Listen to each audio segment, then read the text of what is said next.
mobil minibus yang terbakar hebat di Jalan Trans Sulawesi, Kecamatan Binuang, Polewali Mandar, Sulawesi Barat pada Kamis malam.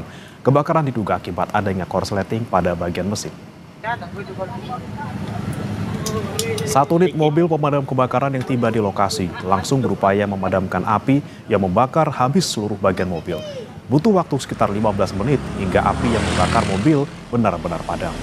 Sopir berhasil menyelamatkan diri dari dalam mobil, namun mengalami luka bakar dan langsung dilarikan ke rumah sakit.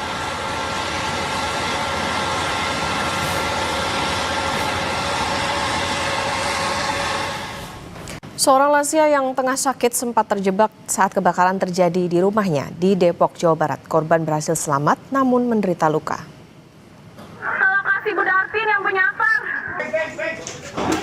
Saat kebakaran terjadi, korban yang tengah sakit berada seorang diri di dalam rumah. Warga yang mendengar teriakan korban langsung bergegas masuk ke rumah dan mengevakuasi korban. Korban berhasil diselamatkan dan langsung dibawa ke Rumah Sakit Umum Daerah Depok untuk mendapatkan perawatan. Diduga kebakaran terjadi akibat korsleting.